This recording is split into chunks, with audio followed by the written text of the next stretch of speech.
안녕하세요. 여러분 반갑습니다. 오늘은 마지막 시간으로 48번부터 50번까지 긴 글 읽기를 연습해 보도록 하겠습니다. 문제를 바로 보도록 할까요?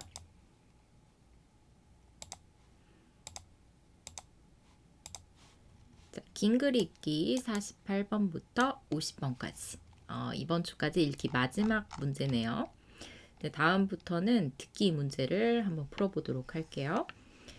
자, 48번부터 50번까지 문제는 글 한 편에 문제가 세 가지가 나와 있죠. 먼저 문제를 보면 48번은 윗글을 쓴 목적에 대해서 찾으라 라는 문제고요. 두 번째는 괄호에 들어갈 말, 괄호 부분의 말을 찾으라는 문제입니다. 마지막 50번은 윗글의 내용과 같은 것을 고르세요 라고 되어 있어서 사실 50번을 푸는데 시간이 좀 많이 걸리죠. 특히 48번부터 50번은 길이도 좀 길고요. 사용된 단어들이나 내용도 좀 여러분들이 어려워하는 내용들이 많이 나옵니다.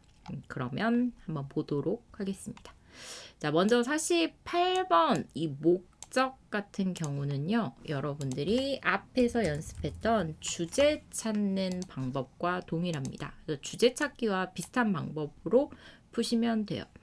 글을 쓴 목적이라는 것은 이 글을 왜 썼는지, 글을 쓰게 된 이유를 찾으라는 건데, 글을 쓴 목적 자체가 사실은 그래서 가장 중요한 부분인 주제가 되겠죠. 그래서 사실은 이게 쭉 읽으시다 보면 이 마지막 부분에 목적이 주로 많이 나와요. 만약 시험을 보실 때 시간이 없으시다면 우리 첫 시간에 주제 찾기 방법 여러 가지 배웠었죠. 먼저 반복되는 단어, 접속사 주의해서 내용을 보고 그래도 찾기 힘들다면 마지막 부분을 잘 보면 주제가 나온다라고 했습니다. 특히 접속사 위주로 보는 게 중요한데 이 내용에서 딱 볼 수 있는 눈에 보이는 접속사는 뭐 또한 앞에 사례이다 라고 본 거 보면 앞에는 다 이해에 대해서 설명하고 있고요.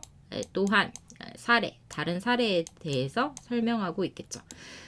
자, 근데 여기 그러나 나오니까 앞 내용보다는 이 그러나 뒷부분이 중요할 것 같고요. 자, 마지막 따라서 나와 있죠. 그러면 이 글의 주제는 이 마지막 부분, 그러나 뒷부분에 주제가 나와 있을 거예요. 뭐 이럴 필요가 있다, 이럴 수 있을 것이다. 이런 부분에서 글을 쓴 목적, 주제를 찾을 수 있습니다. 자, 그럼 안전하게 이 그러나 뒷부분부터 읽어보면 그러나 이와 같은 방법만으로는 효과가 제한적이라는 평가가 대부분이다. 자, 이와 같은 방법이라고 했으니까 앞에 나오는 건 다 어떤 방법에 대해서 설명했겠다라는 걸 추측할 수 있고요. 이 방법은 효과가 제한적이다라는 건 효과가 없다라는 뜻이 되겠죠. 앞에 나온 것은 효과가 없다. 자, 그러면 뒤에 아마도 방법, 다른 해결 방법이 나올 거예요. 앞에 나온 방법은 효과가 없다. 또 밑에도 있죠. 똑같은 표현, 효과가 제한적이다. 한계가 있다. 둘 다 똑같습니다. 위에 나온 방법이 별로야, 좋지 않아 라는 뜻이 되니까요. 자, 그럼 새로운 방법 봅시다. 자, 따라서 보다 전방위적으로 여러 정책을 시행함으로써 도심 교통 문제 해결, 그럼 여기서 알 수 있죠. 앞에 나온 이 방법, 어떤 방법이냐면 이 도심의 교통 문제를 해결하는 방법이구나 라는 걸 알 수 있어요. 이 도심의 교통 문제 해결에 나설 필요가 있다. 자, 여기 따라서에서 강조하고 있는 것은 여러 정책, 여러 가지 국가에서 만드는 법, 룰스, 법 같은 것을 많이 만들어서 이걸로 도시에 있는, 도심하면 도시라고 생각하시면 돼요. 도시의 교통 문제 해결해야 한다라는 거죠. 문제 해결을 위한 실질적인 노력을 하는 시설의 소유자에게 여러 혜택을 주고 도심의 도로망 정비하는 등 해결 방안을 병행한다면 여기 앞에서 방법이 효과가 없으니까 여기서 해결 방법 이야기하고 있어요. 특히 어떤 거요? 이 정책이 이거죠. 해결을 위해 열심히 노력하는 어떤 시설의 소유자, 그 시설을 가지고 있는 사람, 소유자라고 하죠. 사람에게 혜택을 주세요. 자, 그리고 또 정책, 도심의 도로망 정비하는 등의 이게 정책의 이해가 됩니다. 여러 방안을 병행한다면 도심의 교통 환경을 개선할 수 있을 것이다 라고 말합니다. 결국에는 이 마지막 부분에 도심의 교통 문제 해결을 위해서 노력해 나가야 합니다. 노력해야 합니다 라고 말을 하고 있는 게 되겠죠. 자, 그러면 이 글을 쓴 목적은 뭘까요, 여러분? 자, 한번 이 마지막 따라서 뒷부분에서 관련된 내용을 골라본다면 답은 여러 가지 노력을, 여러 방안의 노력을, 이 문제 해결을 위해서 여러 가지 노력을 하면 바꿔나갈 수 있어요. 여러 노력을 해보세요. 지금 반복해서 말하고 있는 게 여러 가지 정책으로 문제 해결, 또 여러 방안, 여러 가지 방법을 하면 바꿔나갈 수 있어요. 문제 해결할 수 있어요. 말하고 있으니까 자, 교통 문제 해결을 위해서 방법, 방안, 다각화 주장하기 위해서 답은 3번 됩니다. 왜요? 이 다각화라는 것은요, 다양한 방법, 해결 방법을 찾기 위해 노력하는 걸 다각화라고 볼 수 있어요. 자, 여기서 이 다라는 게 여러 가지, 여러 개라는 뜻이 되고요. 각이 이 하나의 방법으로 보는 게 아니라 여기저기 여러 곳에서 이 방법을 찾는 것을 이 다각이라고 합니다. 다양한 해결 방법을 생각하는 걸 여기서는 다각화라고 볼 수 있겠죠. 마지막 부분을 통해서 여러 가지 방법, 문제 해결, 교통 문제 해결을 위해서 방법을 여러 가지 찾아보세요. 되겠죠? 다른 틀린 답들 보면 교통 영향평가 부정적 효과를 강조한다라고 나와 있는데 이 교통 영향평가가 여기 나왔거든요. 교통 영향평가. 이 교통 영향평가가 이제 이 제한적이다. 또 한계가 있다라고 말하고 있긴 하지만 이 제한적이고 한계가 있다. 이 부정적인 효과만 말하고 있진 않죠. 중요한 건 이 주제는 따라서 뒷부분이기 때문에 이게 한계가 있어요. 그러니까 다른 방법을, 다른 여러 가지 방법을 생각해 봅시다. 이게 중요한 거죠. 그래서 따라서 뒷부분이 글을 쓴 주제라고 볼 수 있습니다. 교통유발 부담금 제도 도입한 취지라는 단어 처음 보신 분 있을 것 같아요. 취지는요, 목적과 똑같습니다. 취지는 목적, 이렇게 생각하시면 돼요. 자, 그러면 앞에 나온 제도를 가지고 와서 사용하게 된 그 목적을 알리기 위해서라고 볼 수 있는데 여기서는 이 마지막 부분에 교통유발 부담금 제도에 대해서 말하고 있지 않죠. 틀렸고요. 교통사고 개선한 경우에 받게 되는 혜택 소개하기 위해서 이런 혜택과 관련된 내용 마지막에 안 나왔습니다. 관련된 것은 3번밖에 없죠. 답은 3번 됩니다.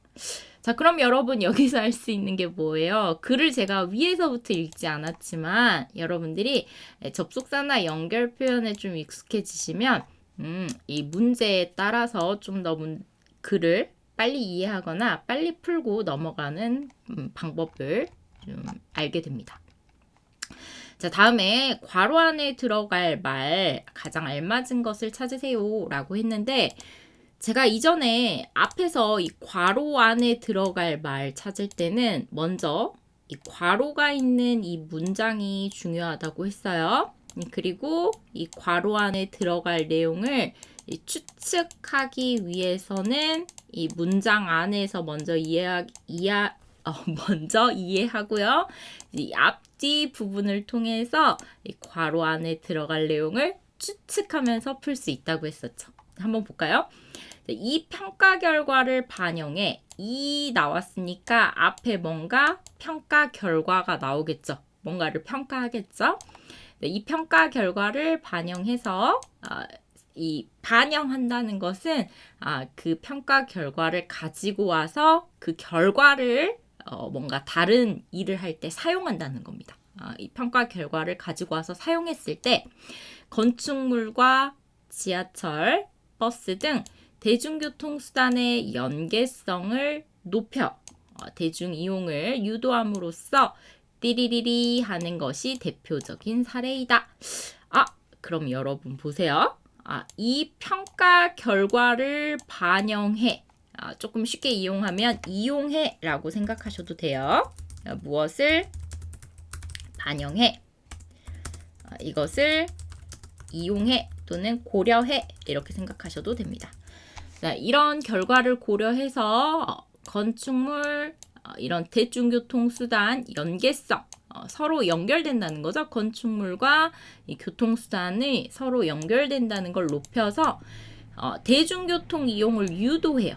대중교통 이용을 유도한다는 건 대중교통 이용하게 만드는 거죠. 유도한다라는 건 앞에 나온 것을 하게 만드는 걸 유도하다라고 합니다. 무엇을 유도하다라는 것은요. 앞에 나온 것을 하게 만들다, 하게 유혹하다, 이끌다 라는 뜻이 있습니다. 그래서 이렇게 하는 것, 유도하니까 이 유도한 결과가 나오겠죠. 유도한 결과가 나올 거예요. 이게 대표적인 사례이다, 예이다 라고 말하고 있어요. 자, 그러면 앞에 나온 내용을 우리가 읽으면 어떤 결과가 나올지를 추측할 수 있겠네요. 자, 한번 볼까요?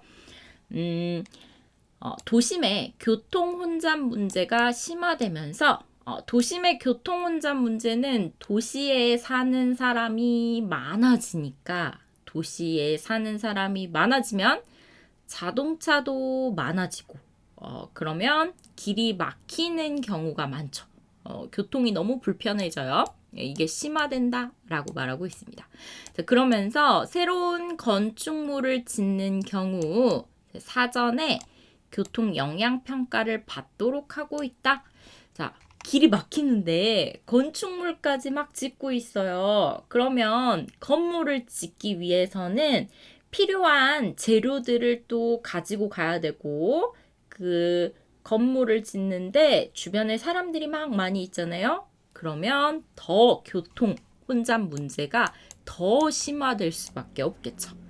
그러니까 결국 교통 혼잡 문제가 심해지니까 만약에 새로운 건축물을 짓는 경우는 교통 영향 평가를 먼저 받도록 하고 있다라는 뜻이 됩니다.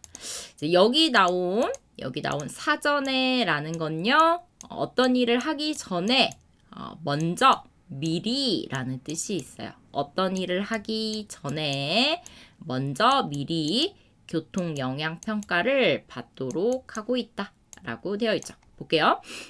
해당 건축물, 여기 이거죠. 이 새로운 건축물, 해당 건축물이 주변 교통 상황에 미칠 부정적인 파급 효과. 건축물 짓는 동안 주변의 교통을 불편하게 할 수 있잖아요. 그런 부정적인 파급 효과를 예측해서 이 영향 평가가 이걸 미리 생각해요. 미리 추측해요. 그래서 이를 완화할 수 있는 방법을 미리 찾는 거래요. 그러면 이 앞부분이 이거네요. 교통 영향 평가를 왜 받게 하는지 이유가 나왔죠. 교통 영향 평가를 먼저 받게 하는 이유는 이 건축물을 지을 때 건축물을 짓는 동안 이 교통에 미칠 안 좋은 효과, 길이 막히는 효과를 먼저 생각해서 이걸 해결할 수 있는 방법을 찾게 하려고 교통 영향 평가를 받는 거죠. 이제 이 평가 결과를 반영해서 이 교통 영향 평가 이 결과를 반영해서 대중교통을 사람들이 많이 이용하면 자동차가 줄어드니까 어떻게 될까요? 결과 당연히 앞에서 부정적 파급 효과를 예측해서 이걸 완화는 감소시키다 라는 뜻이에요. 완화는 줄어들게 만들다 라는 뜻이니까 줄어들게 되는 건 답이 뭘까요? 4번 되겠죠. 주변 교통량 감축. 주변에 차를 타고 가는 사람들의 양을, 차들의 양을 줄이다라는 뜻입니다. 감소, 축소라는 뜻이에요. 감축이라는 건요. 감소, 축소라는 뜻이기 때문에 양도 줄이고 그 다음에 크기도 줄이는 거죠. 주변에 이 도로를 이용하는 차들의 양을 줄이는 것, 이걸 주변 교통량 감축 이렇게 볼 수 있습니다. 자, 그럼 이거네요. 이 평가를 반영하면 미리 이 교통량을 유도하니까 대중교통을 사람들이 많이 이용하니까 자동차가 줄어들어서 주변 교통량이 줄어들 수 있겠죠. 자, 답은 이거고요.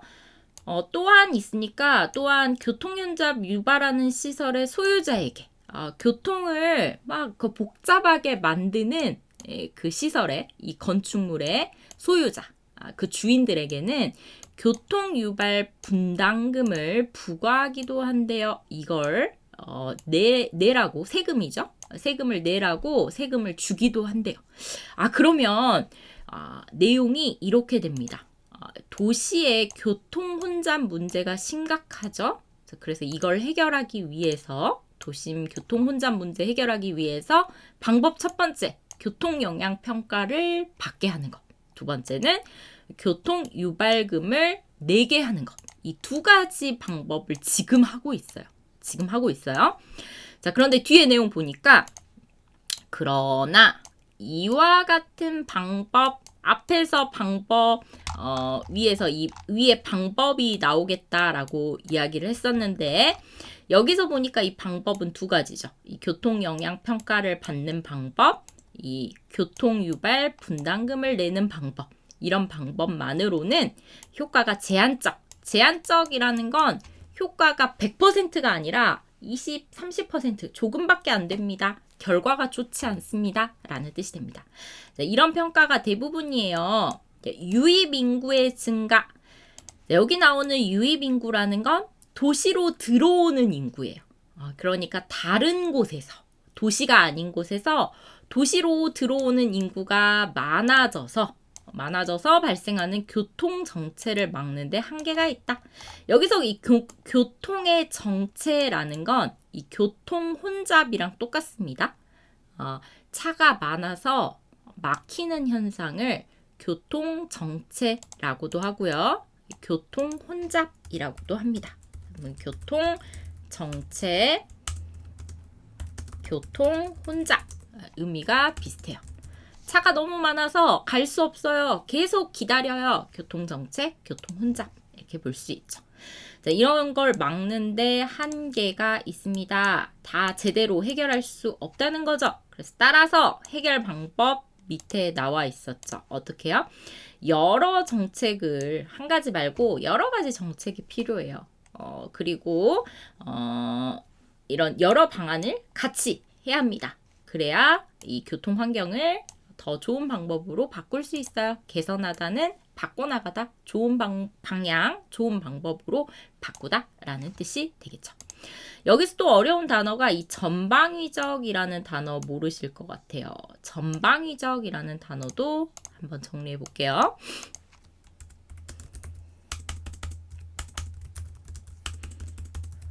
전방위적이라고 하면 여러 방법 또는 여러 방향이라고도 이해됩니다. 방향으로 라는 뜻이 돼요. 자, 그러니까 우리가 이해를 한번 들어볼게요.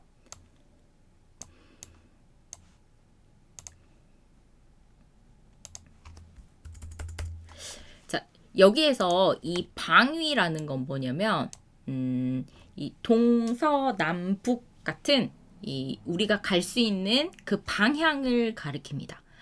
이렇게 돼 있죠? 이스트, 웨스트, 그 다음에 사우스, 그 다음에 노스 이렇게 있는데 동서남북 같은 모든 이 전이라는 게 모두라는 뜻이에요. 모든 곳에서 그러니까 모든 방법을 다 사용해서 라고 했을 때 이 전방위적으로 라고 볼 수 있죠. 내가 할 수 있는 여기 여러라고 하면 좀 안 맞겠네요. 모든 방법 이렇게 바꿀게요. 내가 할 수 있는 모든 방법을 다 사용하는 것을 전방위적이라고 해요. 예를 들면 이런 거예요. 제가 토픽 공부를 하는데 토픽이 너무 어렵고 점수가 잘 안 나와요. 그래서 친구의 이야기를 듣고 어떻게 공부해야 하는지 듣고 그 방법을 사용해요. 두 번째는 유튜브 수업을 듣고 공부해요. 세 번째는 학교에서도 공부해요. 내가 할 수 있는 이렇게 내가 할 수 있는 모든 방법을 사용할 때 다 사용해서 어떤 일을 할 때 전방위적으로 라고 쓸 수 있습니다. 전방위적으로 어떤 일을 하고 있어, 했어 라고 쓸 수 있죠. 자, 그러면 이 문장은 토픽 공부를 위해서 전방위적으로 노력하고 있다 이렇게 쓰면 되겠죠. 친구의 도움을 받아서 공부도 하고 유튜브를 통해서도 공부하고 학교에서도 수업을 듣고 책도 새로 사고 내가 생각할 수 있는 모든 방법을 다 사용하고 있어요. 이걸 전방위적이다 라고 합니다. 자, 그래서 여기서도 전방위적으로 여러 정책을 시행했다라는 건 국가에서 할 수 있는 모든 방법 국가에서 할 수 있는 모든 방법을 다 사용해서 여러 가지 정책을 해야 하고 또 여러 가지 방법을 병행이라는 건 함께 하다라는 뜻이에요. 병행은요.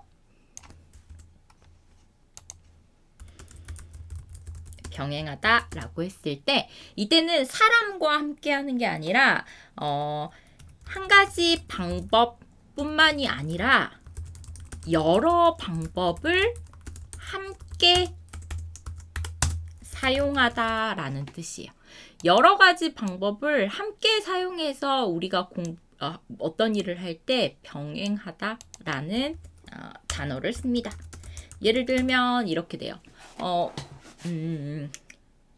아까 토픽 공부했으니까 토픽 시험을 위해서 여러분들이 보통은 토픽 시험을 위해 책을 사서 공부하는 학생들이 있죠. 책 사기. 그죠? 또 두 번째는 수업을 듣는 학생들도 있어요. 그죠? 근데 이 두 가지 방법, 이 두 방법을 함께 하고 있어요. 그럼 병행하다라고 할 수 있습니다. 그래서 토픽 시험을 위해 책을 사서 공부하는 것과 또 수업을 듣는 것을 이 두 가지 방법을 병행하고 있다. 이렇게 쓸 수 있어요. 이 두 가지를 모두 하고 있다. 이 여러 방법을 함께 지금 같이 하고 있다 라고 할 때 병행하다 라고 하죠.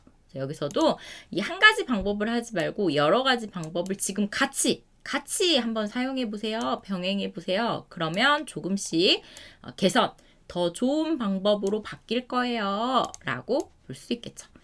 개선도 토픽 시험에 많이 나오는 단어이기 때문에 기억하셔야 되는데 한 번 더 정리해보면 개선하다라고 하면 더 좋은 방향으로 바꾸다 라는 뜻이 됩니다.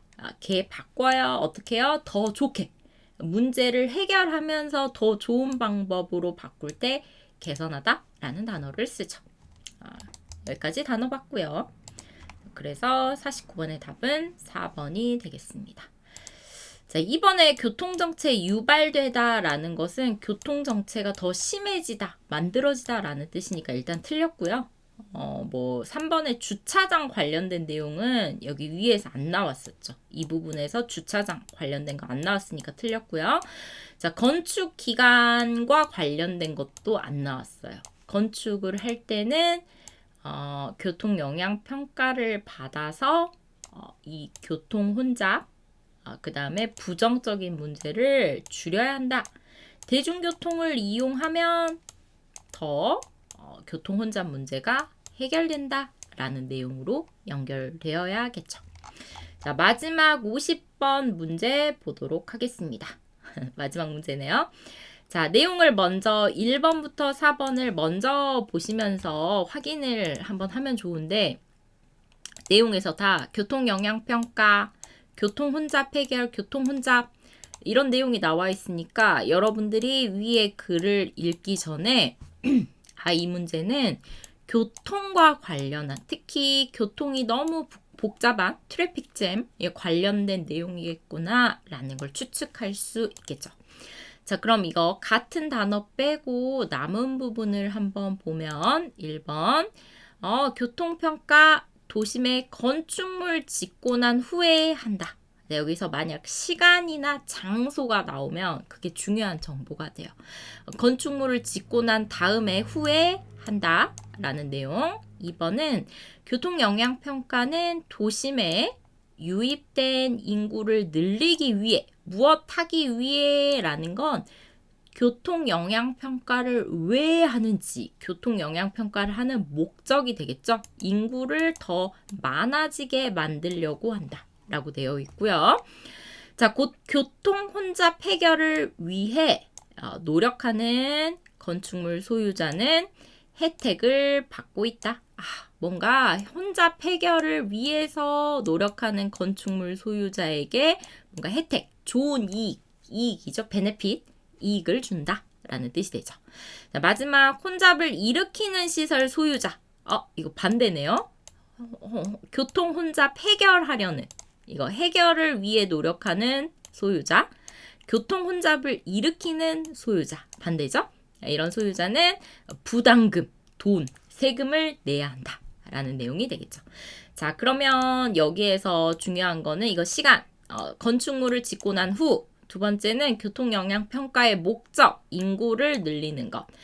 세 번째, 네 번째는 건축물의 소유자에 대한 내용이 됩니다. 자, 한번 찾아볼까요? 내용 일단 교통영향평가가 여기에 있었으니까 자, 한번 볼게요. 교통영향평가는 언제 해요?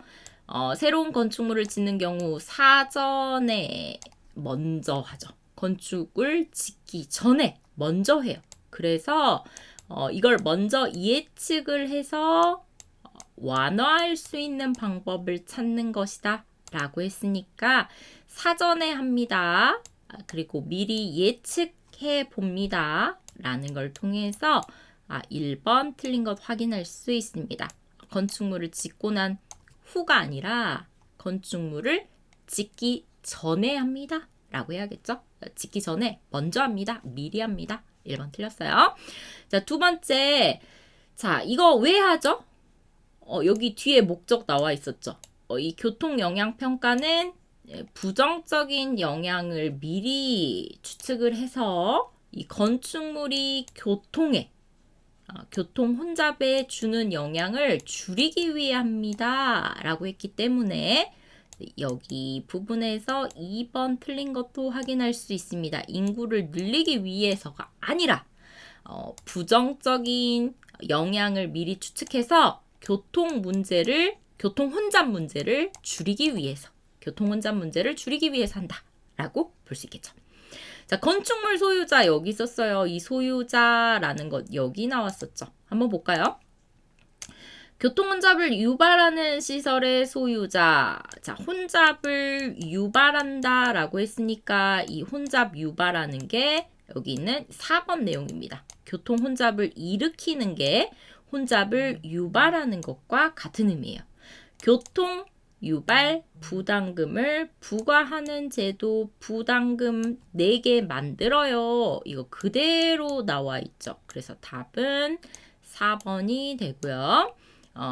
그 다음에 마지막에 부분에 보면 문제 해결을 위해서 노력을 하는 시설의 소유자, 이거 3번 내용 나와 있는데 혜택을 주는 것, 이거 병행해야 합니다. 병행할 필요가 있습니다. 라고 나와 있으니까 아직 혜택을 주는 건 아니죠. 혜택을 앞으로 주기 위해서 이러한 방법들을 같이 사용합시다. 같이 해야 합니다. 이렇게 개선해야 합니다. 라고 말하고 있지, 지금 이 혜택을 주는 이 방법을 사용하고 있는 건 아니에요.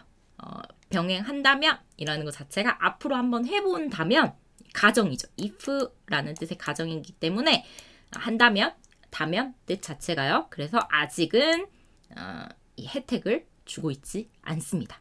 자, 그래서 여기 3번 틀린 거 해결할 수 있어서 답은 4번 되겠습니다. 이해되시나요?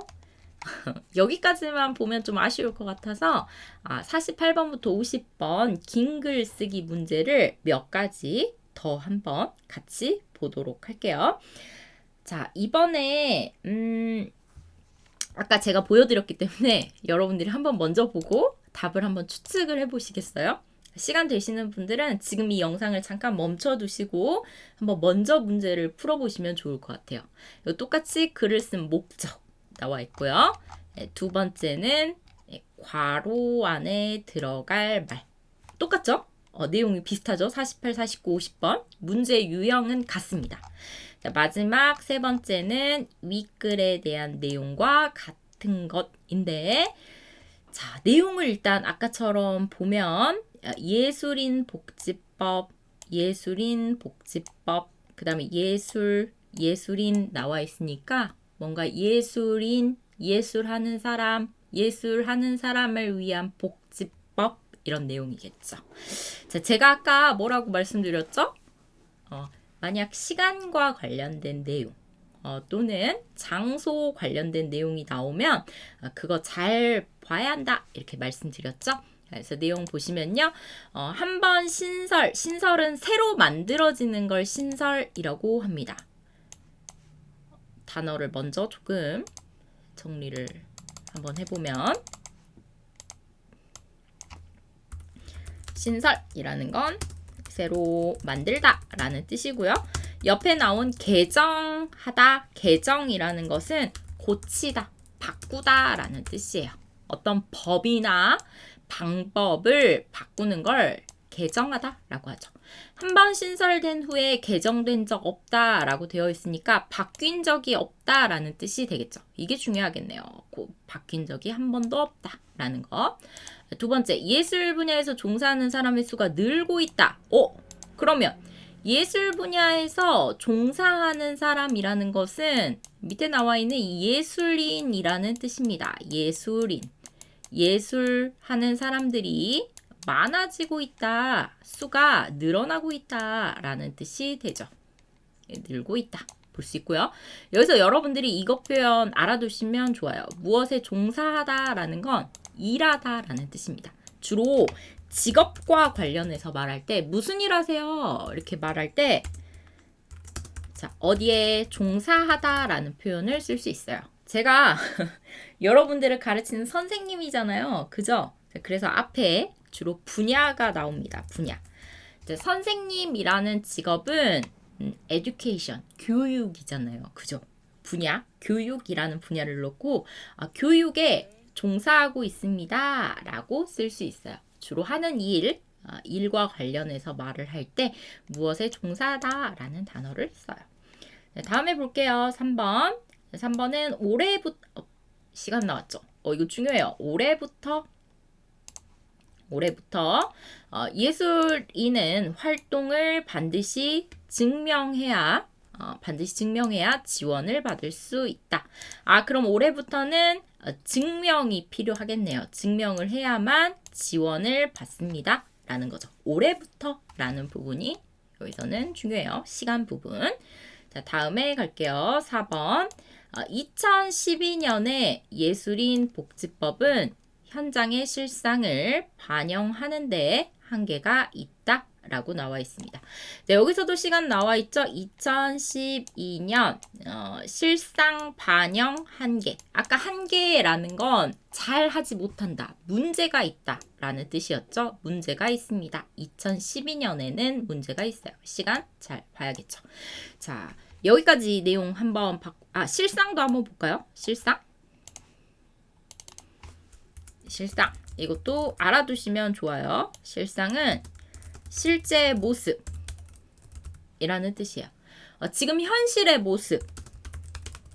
현실이 어때요? 실제로 사람들이 경험하는 현실이 어때요? 라고 나타낼 때 실상 이런 단어 많이 씁니다. 현실은 진짜 이런 뜻이죠. 진짜는 진짜 현실에서 경험하는 건 이런 뜻으로 실상은 이런 표현을 써요. 자, 여기까지 단어 봤고요. 한번 볼까요? 윗글을 쓴 목적 나와 있는데 사실은 여러분들이 읽기 시간에 시간이 있으면 위에서부터 차분하게 읽으시면서 내용을 이해하시는 게 좋고요. 만약 시간이 없다라고 하면 그냥 저처럼 그냥 이렇게 푸셔도 됩니다. 뭘 했는데 그 결과, 그런데, 그러나 자, 이것은 이런 상황에서 뭐 나와 있고 또 그래서 마지막 앞으로는 이거 중요하죠. 앞으로는 어떻게 해요? 이것을 바탕으로 유능한 예술인이 활동을 포기하지 않도록 해야 할 것이다 라고 말하고 있습니다. 그러면 마지막이 중요하다고 했었죠. 앞으로는 어떻게 하래요? 예술인이 활동을 포기하지 않도록 계속 예술 활동을 할 수 있도록 해줘야 됩니다. 이런 내용이 되겠죠. 그러면 내용이 답이 뭘까요? 예술인이 계속 활동을 할 수 있도록 해줍시다. 라고 이야기하고 있으니까요. 계속 예술을 할 수 있도록 도와줍시다. 해줍시다. 라는 거니까 4번이 되겠죠. 조금 더 자세히 읽어보면 그러나 뒷부분부터 읽으면 좋습니다. 이것은 예술 현장의 실상에 맞지 않아. 실상, 현실에 맞지 않아서 많은 예술인들이 여전이라는 것은 계속 이런 뜻이죠. 계속 띠리리리리리 라고 돼 있고요. 자, 그러나 나와 있으니까 뭔가 앞 내용과 반대 되겠죠. 또 실상에 맞지 않는다라고 하니까 현실과 다른 뭔가 문제점에 대해서 이야기하고 있을 거예요. 문제점. 이런 상황에서 올해 예술 활동 증명하지 못해 지원을 못 받았던 예술인을 위해 예술인 복지법이 개정되었다. 예술인 복지법이 개정, 다시 바뀌었다라는 거죠. 개정하는 이런 예술인이라는 건 예술 활동 증명을 못해서, 증명은 증거를 가지고 보여주는 겁니다. 내가 이렇게 활동하고 있어요 라는 걸 뭐 작품이나 이런 걸로 이렇게 보여줄 수 있는 거, 라이센스 같은 거 증명하다 볼 수 있죠. 예술인도 일반 직업인과 같이 권리를 보호받을 수 있는 대상임을 명확히 하고 있다. 그럼 예전에는 예술 활동을 증명 못해서 지원받지 못했었던 사람들을 이제는 지원받을 수 있는 거죠. 개정이 됐으니까. 또 예술인이 불리한 처우를 받지 않도록, 처우라는 것은 상황에 맞는 현실의 대접을 말합니다. 처우라는 건요. 현실의 상황. 이렇게 생각하시면 돼요. 지금 현재 어떤 상황에 있어요? 부자예요? 현실의 상황? 부자예요? 가난해요? 이걸 처우라고 볼 수 있어요. 현실의 객관적인 그런 상황을 처우라고 합니다. 이 불리하다라는 거니까 좋지 않은 거죠. 예술인들이 좋지 않은 불리한 현실의 상황을 받지 않도록 세부 조치를 마련하는 등 예술인 고용 안정을 위한 여러 가지 내용을 담고 있다. 고용 안정이 뭘까요? 고용은 직업에서 사람을 뽑아서 쓰는 거잖아요. 근데 고용 안정이라고 하면 보통은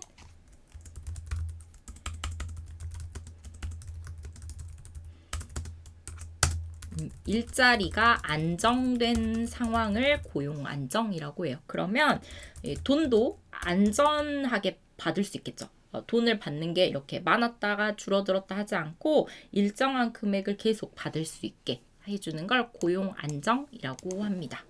자, 그럼 여기에서 추측할 수 있는 거. 그래서 앞으로는 이것을 바탕으로 예술인 복지법 이걸 바탕으로 해서 이걸 기본으로 해서 유능한 예술인들, 정말 실력 있는 좋은 예술인들이 예술 활동을 그만두지 않도록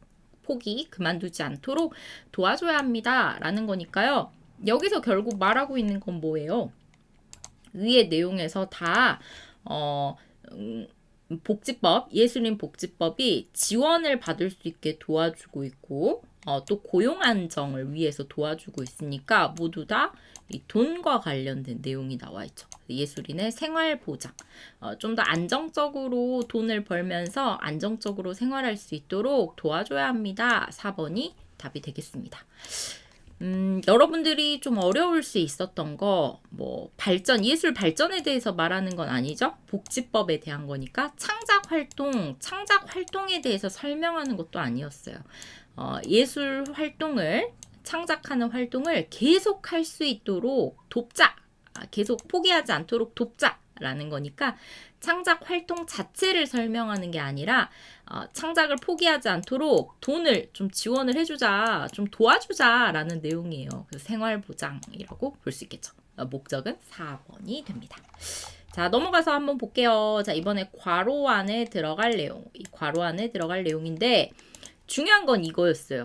그러나 나왔기 때문에 일단 앞의 내용과 반대되는 내용이 들어갈 수 있겠다 생각할 수 있고, 실상에 맞지 않아서 여전히라는 말이 있으니까 앞에 나온 문제점이 뭔가 계속되고 있다라는 걸 추측할 수 있어요. 그러면 앞에서 어떤 문제가 있었는지 우리가 찾아보면 되겠죠. 한번 볼게요.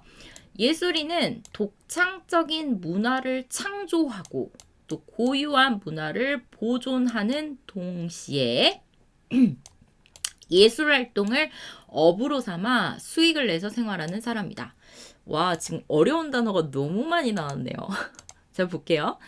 네, 예술을 하는 사람들, 아티스트 말하죠. 이 사람들은 이런 사람들이다 설명하고 있는데 일단 한번 볼게요. 자, 독창적이라는 것은 다른 사람이 생각하지 못하는 것을, 독은 혼자예요. 혼자서 창의적인 것을, 이런 뜻입니다. 독창적. 그래서 여러분 창의력은 아시죠? 창의력, 창의성. 이전에 토픽 54번에서 나왔으니까요. 그래서 독창적이다라고 하면 이전에 없던, 혼자서 생각했어요. 창의적인 걸 혼자 생각했어요. 라는 건 과거에 없었던 거잖아요. 나 혼자 한 거잖아요. 이전에 없었던 새로운 것, 이걸 독창적이다라고 해요. 이전에 없는 정말 새로운 것, 진짜 이전에 볼 수 없었던 처음 나온 것, 이걸 독창적이다라고 말을 하죠. 그럼 예술인은 독창적인, 과거에 없었던 새로운 문화를 창조라는 건요, 만들다라는 뜻이에요. 새로 만들다, 창조하다 라고도 쓰는데요. 창조는 새로 만들다, 이전에 없던 것을 새롭게 만들다 라는 뜻이 있습니다. 이런 것을 창조하고요. 과거에 없었던 것을 새롭게 만들어내고요. 또 어떤 일을 해요? 고유한 문화를 보존해요. 고유하다라는 게 뭐죠? 다른 나라에는 없는 우리나라만 가지고 있는 거예요. 고유하다라는 건 과거에서 이어받은 것, 이걸 고유하다라고 합니다. 과거부터 이어져서 내려오는 걸 고유한이라고 할 수 있어요.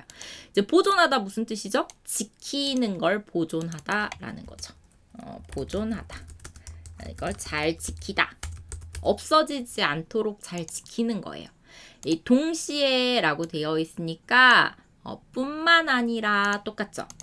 무엇을 할 뿐만 아니라 같은 의미로 무엇을 하는 동시에 같습니다.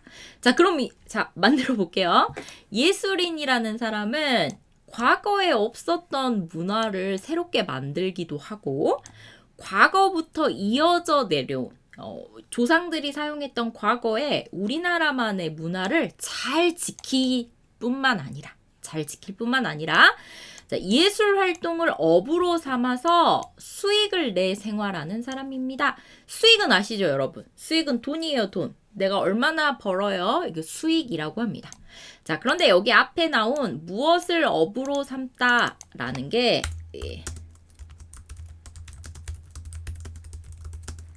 자, 무엇에 종사하다 똑같아요. 직업으로 삼다라는 뜻입니다.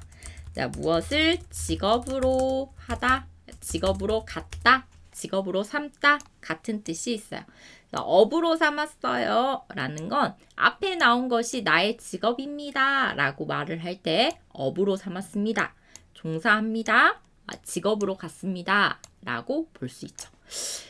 그럼 이거네요. 이 예술인이라는 사람은 새로운 문화도 만들고 과거에 있는 문화를 지키기도 하면서 이 예술 활동으로 돈을 벌어서 생활하는 사람입니다. 라는 뜻이 되는 거죠. 와, 진짜 한 문장 안에 예술인이라는 이 직업에 대해서 설명하고 있는데 어려운 단어 많이 나왔네요.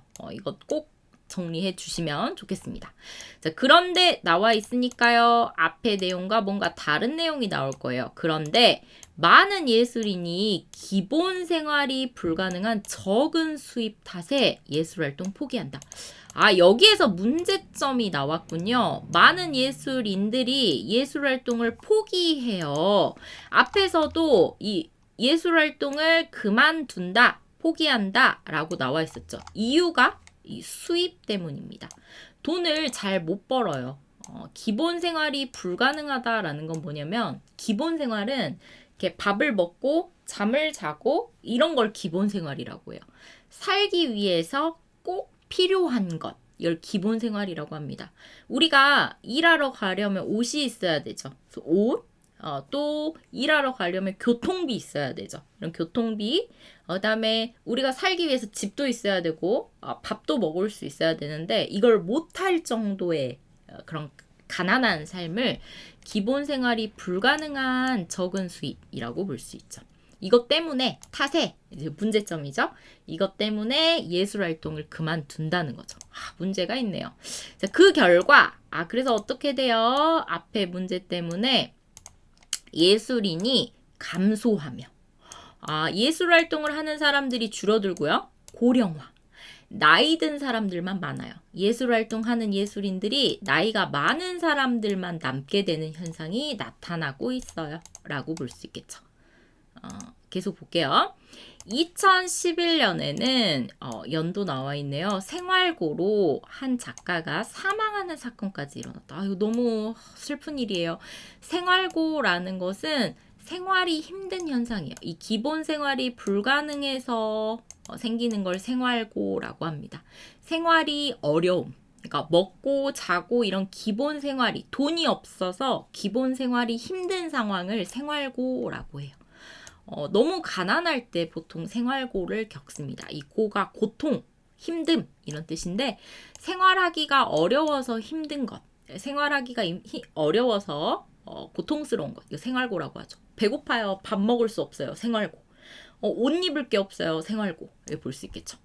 이 사건이 계기가 돼서 이 사건 때문에 라는 뜻이 됩니다. 계기가 되었다라는 것은 앞의 사건이 원인이 되어서 라는 뜻이 돼요. 앞의 사건이 원인이 되어서 2012년부터 예술인의 권리 보호를 위해서 예술복지법이 시행되었다. 그러니까 이 적은 수입 탓에 생활고로 죽는 밥도 못 먹고 막 이래서 죽는 사람들이 생기니까 예술인 복지법이 만들어졌다는 거죠. 그러나 나왔어요. 예술인 복지법이 만들어지면 이 기본 생활이 가능해야 되는데 여전히 나와 있으니까 여전히 생계가 어려운 거죠. 답 몇 번이요? 답은 밑에 생계 어려움 겪고 있다. 앞에 나와 있는 이 문제점 계속 되고 있다 라고 볼 수 있겠죠. 답은 2번이 됩니다. 나머지는 관련 없는 말이 되겠고요. 자, 그러면 이거 좀 쉽게 풀 수 있겠네요. 위에서 답을 금방 찾을 수 있을 것 같아요. 먼저 개정이라는 말 이미 나왔었죠. 개정되었다. 뭐가요? 이 예술인 복지법이 만들어졌는데 실상에 맞지 않았어요. 그래서 여기 부분에서 예술인 복지법 개정되었다 라고 나와 있기 때문에 1번 틀린 것 확인할 수 있겠죠. 개정된 적 없다 틀렸습니다. 그 다음에 수가 늘고 있다 라고 했는데 여기 예술인이 감소하며 고령화되는 현상이라고 나왔죠. 그럼 예술인들이 점점 줄어들어요. 수가 늘고 있다. 많아지고 있다. 반대가 되겠죠. 자, 다음에서 한번 볼까요? 올해부터 올해 어디 나왔어요? 올해 여기 나왔습니다. 올해는 예술활동 증명하지 못해서 지원을 못 받았던 예술인들도 권리를 보호받을 수 있는 대상임을 명확히 하고 있어요. 권리를 보호받을 수 있어요. 라는 거니까 증명해야 지원받을 수 있는 게 아니죠. 증명하지 못해도 이제 올해부터는 이 사람들을 위해서 증명을 하지 않아도 지원을 받을 수 있도록 이 권리를 보장받을 수 있도록 개정되었다라고 나와 있죠. 자, 그래서 여기서 3번 확인할 수 있고요. 자, 마지막 4번 보겠습니다. 2012년 어디 나왔었나요? 여기 나왔네요. 2012년. 2012년에 예술인이 2012년부터 권리 보호를 위해서 예술인 복지법이 시행되었다라고 되어 있는데 여기 밑에 보면 실상에 맞지 않아 여전히 이제 생계에 어려움을 겪는 사람들이 많다라고 되어 있었죠. 실상에 맞지 않는다는 내용은 여기 밑에 나와 있는 이 실상을 반영하는데 한계가 있다. 이 내용과 같습니다. 그래서 답은 4번 되겠네요. 2014년에서 4번 답을 찾을 수 있겠죠. 답은 4번 됩니다. 좀 더 이해되시나요? 한 번만 더 연습 한번 해볼게요. 자, 이번에도 마찬가지로 글을 쓴 목적, 그리고 괄호에 들어갈 말 찾는 것. 연습하고 싶으신 분들은 영상을 잠깐 멈춰놓고 한번 문제를 푸셔도 좋습니다. 자, 마지막 윗글의 내용 같은 거 고르기라고 되어 있죠. 이거는 좀 내용을 사람들마다 어렵다고 생각하실 수도 있어서 같이 한번 위에서부터 읽어보고 확인해 보도록 하겠습니다. 자, 많은 사람들은 생각합니다. 대부분이 생각하는 내용인데 여기 나와 있죠. 결혼이나 수입 같은, 수입은 아까 돈이라고 했었죠? 수입, 돈 같은 이런 객관적인 조건. 객관적이다라는 거는 눈으로 볼 수 있고 이렇게 숫자로 확인할 수 있는 걸 객관적이다라고 해요. 이런 조건이 행복을 결정하는 요인. 그러니까 행복하다라는 건, 이 행복이라는 건 이렇게 결혼했어요, 안 했어요? 돈이 얼마예요? 처럼 눈으로 보고 숫자로 확인할 수 있는 이게 행복이다라고 생각한대요. 그런데 뒤에 그러나 나와 있네요. 자, 그러나 이런 요인들, 결혼이나 수입으로는 행복의 이유를 10% 정도밖에 설명할 수 없다고 한다. 그러면 여기서 반대하고 있죠. 이런 객관적인 조건은 행복을 결정하는 요인이 아닙니다. 라고 말하고 있어요. 여기서 요인이라는 것은요. 어떤 현상에 대한 원인, 이유라고 볼 수 있습니다. 자, 그러니까 여기서는 이렇게 볼 수 있죠. 이런 객관적인 조건이 행복이라는 것을 결정할 수 있는 원인이 된다. 이게 있으면 원인, 결과, 행복이라는 거죠. 자, 그렇다면 행복을 결정하는 요인은 무엇일까? 자, 그래서 이렇게 질문이 있잖아요. 그럼 이 뒷부분부터 잘 봐야 돼요. 이 질문의 답을 찾으면 됩니다. 행복을 결정하는 요인이 무엇일까? 이걸 잘 찾아야 합니다.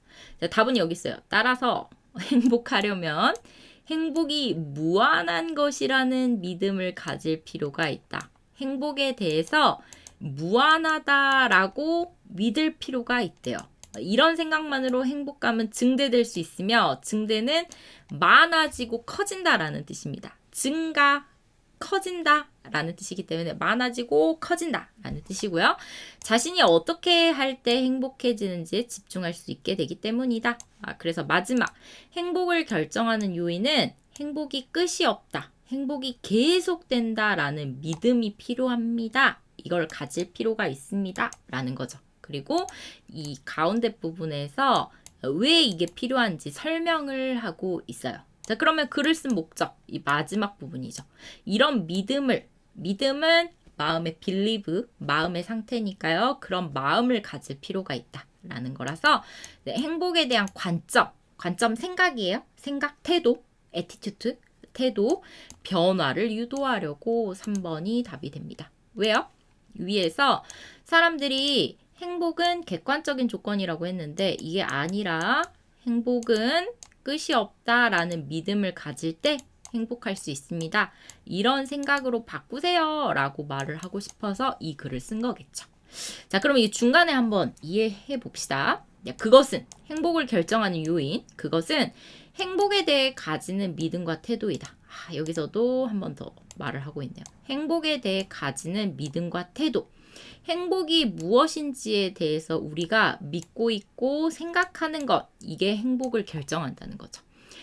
자, 행복에 대한 태도는 행복의 유한성과 무한성 중 어느 한쪽을 선택함으로써 결정된다.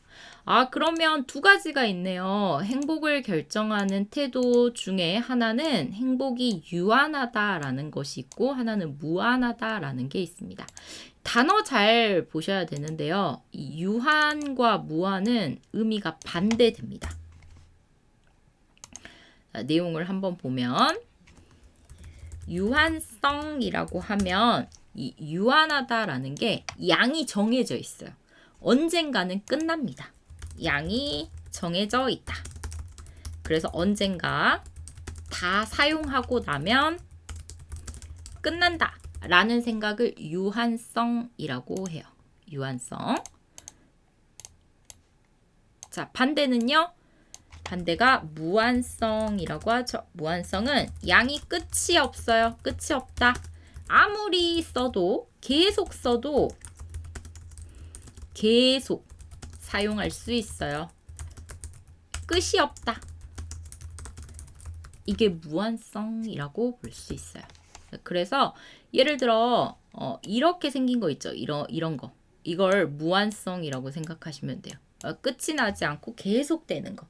그런데 유한성은 이렇게 끝납니다. 끝이 정해져 있는 거. 언젠가는 끝날 거. 그걸 유한성이라고 하죠. 이해되시죠? 유한하다, 무한하다.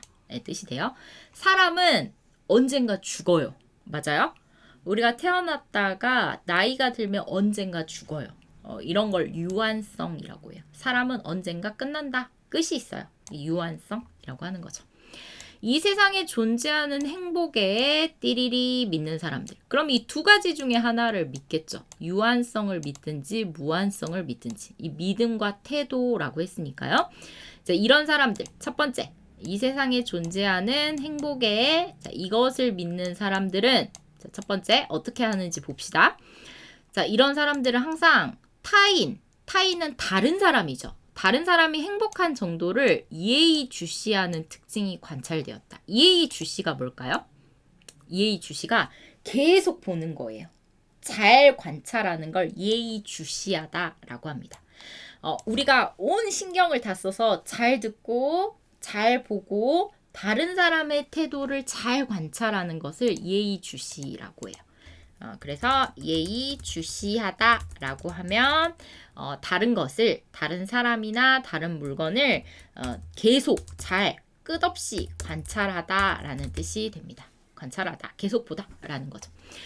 자, 왜 다른 사람이 얼마나 행복한지를 계속 볼까요? 남이 행복하면 내 행복이 줄어든다고 생각하는 사람들. 그렇군요. 다른 사람이 행복하면 내 행복이 줄어든다고 생각하는 사람들, 이 사람들은 다른 사람의 행복이 자신의 행복에 위협하는 요소가 되기 때문이래요. 그러니까 이거네요. 행복은 100개가 있어요. 100개. 100개라는 행복이 있으면 다른 사람이 80만큼 행복해요. 그러면 나는 행복할 수 있는 게 20밖에 안 되는 거죠. 그러니까 다른 사람이 혹시 나보다 더 행복하지 않나? 계속 보는 거예요. 다른 사람의 행복을 계속 보는 거죠. 이해돼요? 자, 다음에 반면 나와 있으니까 위에 나온 것과 반대가 되겠네요. 한번 볼게요. 행복의 무한성을 믿는 사람들, 이 사람들이 2번 되겠죠. 무한성. 그러면 이거 반면이니까 행복의 무한성을 믿는 사람, 반대로 이거 믿는 사람, 유한성 되겠죠. 여기 들어갈 내용은 유한성이 됩니다. 자, 그러면 행복의 무한성을 믿는 사람들은 어떻게 될까요? 타인의 행복에 그다지 관심을 가지지 않는다. 이거 반대예요. 관심이 없는 것, 예의주시하는 것, 반대 의미가 되겠죠. 왜요? 행복은 끝이 없으니까. 자, 보세요. 행복은 이렇게 끝이 없으니까 무한성을 믿는 사람들은 다른 사람이 80 행복해도 내가 노력하면 더 행복해질 수 있으니까 이거 상관이 없는 거죠. 다른 사람과는 관련이 없는 거예요. 나의 행복은. 이게 진짜 무서운 말이네요. 자, 그러면 내용 우리가 벌써 괄호 안에 들어갈 내용까지 생각을 할 수가 있겠네요. 무한성, 반대, 유한성 찾으면 됩니다. 그래서 여기 전체 내용 보면 글 쓴 목적 결국 이거죠. 행복하기 위해서는 객관적인 조건도 아니고 행복의 유한성도 아니고 행복이 끝이 없다고 생각하고 나의 행복에 집중하세요. 나의 행복을 믿으세요. 라는 3번이 답이 되겠습니다. 자, 답 몇 번이에요? 그러면 괄호 안에 들어갈 말 행복의 유한성에 대해서 생각하는 것 2번이 됩니다. 총량이 정해져 있어요. 전체량이죠. 행복의 전체량이 정해져 있어요. 끝이 정해져 있으니까 이게 유한성을 설명하는 말이 됩니다. 자, 개인차가 크지 않다고 개인차라는 거는 비교하는 거예요. 개인차가 크지 않다라고 해버리면 비교할 필요가 없어요. 그런데 여기서는 다른 사람이 행복한 정도를 계속 비교하고 있으니까 크지 않다라는 거 틀렸고요.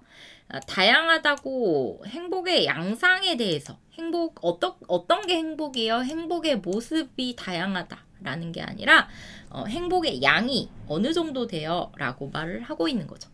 크기가 계속 증가해요. 이거 무한성이네요. 행복이 끝이 없어요. 계속돼요. 라는 말이 되니까요. 혹시 어려우실까봐 이거 제가 내용을 한번 정리를 해봤는데 이거 한번 정리한 내용으로도 한번 봐볼게요. 이 글의 내용을 이렇게도 볼 수 있습니다. 행복의 유한성이라는 건 아까 끝이 있다고 했었죠? 그래서 행복의 전체 양, 총량, 양이 정해져 있어요. 행복이 100이라는 양이 정해져 있는 거죠. 그래서 이 100 중에 내가 얼마나 행복하냐. 다른 사람과 비교해서 내가 더 많이 뺏어와야 돼요. 경쟁이에요, 경쟁. 컴피티션. 그래서 다른 사람과 비교해요. 계속 이해주시해요. 그런데 행복의 무한성을 믿는 사람들은 끝이 없다. 행복은 양이 정해진 거 아니야. 계속되는 거야. 라고 생각하기 때문에 비교하지 않는 거죠. 이렇게 비교하면 되겠습니다. 자, 마지막 문제 볼게요. 윗글의 내용과 같은 것 고르세요. 라는 말입니다. 자, 행복 나와 있죠? 행복에 대한 설명이고요. 자, 내용 보시면 행복에 대한 사람들의 태도, 태도, 믿음 나왔었죠. 태도는 유사하다.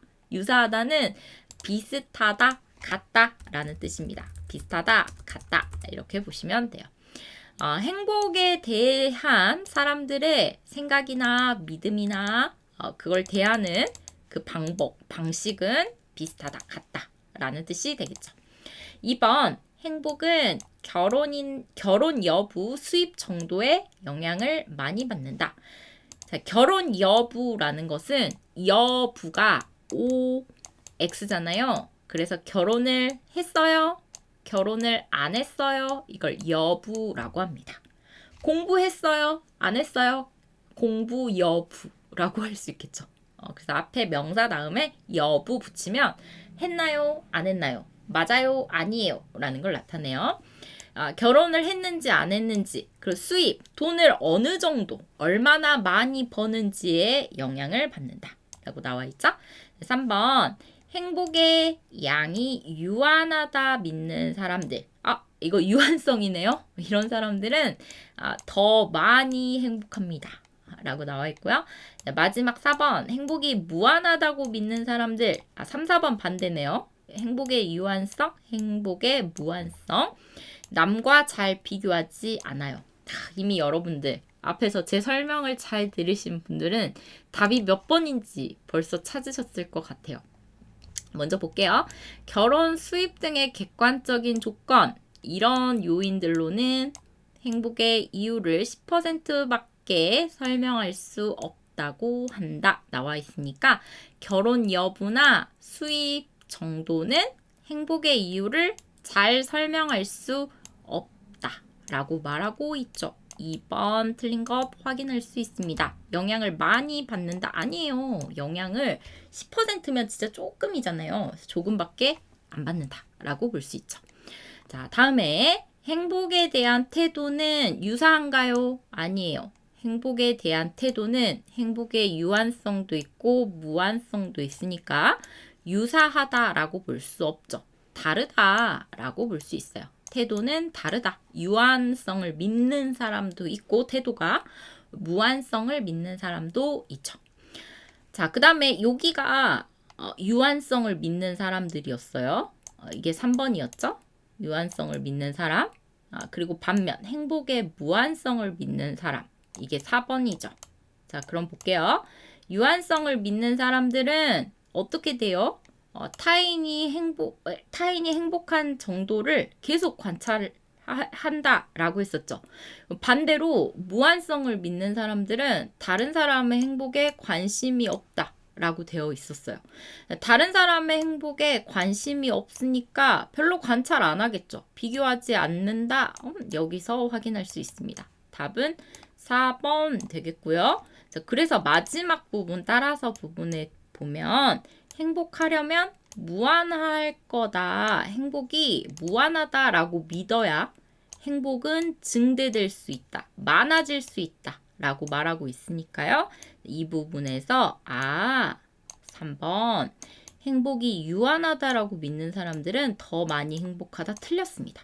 행복하려면 무한하다라고 믿어야 행복이 더 커집니다. 많아집니다. 라고 볼 수 있는 거죠. 답은 4번이 되겠습니다. 네, 여기까지 여러분 오늘 48번부터 50번 좀 긴 글 문제를 한 번에 모아서 같이 연습 삼아 풀어보았습니다. 도움이 되셨는지 모르겠네요. 이번에 나온 문제들의 단어들을 꼭 잘 보시고요. 한번 시험에 나온 단어들이 보통 자주 반복해서 나오기 때문에 단어 꼭 알아두시고 내용도 좀 잘 이해해 두시면 이왕 나온 듣기나 읽기의 내용들을 여러분들이 이용해서 쓰기에서도 사용하실 수가 있습니다. 그래서 좀 잘 이해 안 되신 분들은 반복해서 문제를 잘 보고 수업을 들으시면 도움이 될 것 같아요. 여기서 오늘 수업은 마무리하도록 하겠습니다. 여러분 고생 많으셨어요. 감사합니다. 또 봐요.